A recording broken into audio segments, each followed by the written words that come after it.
Late one foggy night, our armored vehicle veered off a gravel road, plowing through the dense underbrush.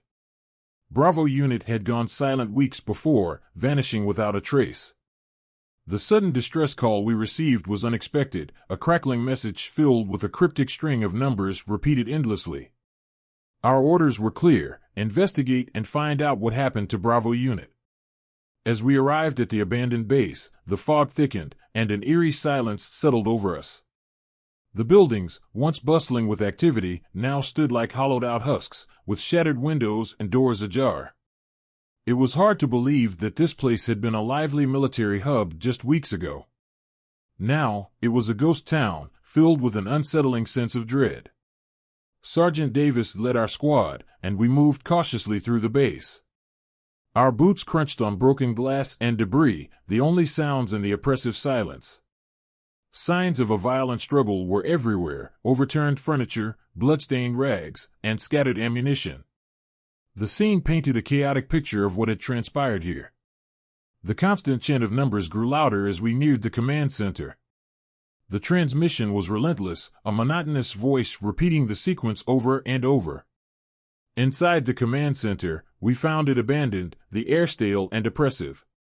The only light came from blinking consoles, and the radio continued to crackle with static. 58247. 58247. Corporal Lee whispered, her eyes wide with fear. What does it mean? Sergeant Davis shook his head, his expression grim. Commander Haskins might have known, he said. Haskins was the leader of Bravo unit, and his fate was unknown. We continued our search, hoping to find clues or survivors. The lab was our next stop, and what we found there was beyond disturbing. The door was hanging off its hinges, as if it had been forced open. Inside, the air was thick with the scent of decay and chemicals. Shattered vials and overturned equipment indicated a hasty departure. The bodies of Bravo unit members were scattered across the floor, their faces frozen in expressions of pure terror. There were no bullet wounds, no signs of a physical struggle. It was as if they had died from sheer fright.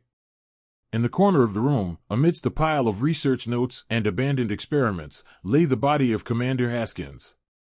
Clutched in his lifeless hand was a notepad with the numbers 58247 scrawled across it, followed by a chilling message: "They're coming for us." The implications of his words hit us hard. The distress call wasn't a plea for help, it was a warning. Panic set in as we realized the danger we were in. We were not rescuers, we were the next victims. The base seemed to close in on us as the fog outside grew thicker. The oppressive silence was broken only by the relentless chant of the numbers. We fled, stumbling through the fog, guided by the distant light of our vehicle. As we reached the vehicle, a shadowy figure emerged from the mist, sending a chill down my spine. It moved towards us, and the sense of dread intensified. "Get in, now!" Davis shouted, his voice filled with urgency. We scrambled into the vehicle, Lee's hands shaking as she tried to communicate with command. "Mayday, Mayday! This is Alpha Unit calling for immediate extraction from Zone Bravo. Do you copy?" The radio crackled, the numbers interrupting her plea for help. 58247. The shadowy figure disappeared into the fog as we sped away. The numbers continued to echo in my mind, a haunting chant that seemed to follow us. As the base faded into the distance, swallowed by the fog, the terror lingered. Davis broke the silence. "We can't let this end here. We need to find out what those numbers mean and what happened to Bravo unit." I nodded, determined. The haunting memories of the twisted, lifeless bodies we left behind drove us. As the first light of dawn pierced the darkness, a grim determination settled over me. We had survived the night, but the real battle was just beginning. Armed with nothing but a string of numbers and the haunting memories of what we had witnessed, we were determined to uncover the truth. The mystery of those numbers and the horrors of what happened to Bravo unit still remain, haunting us all.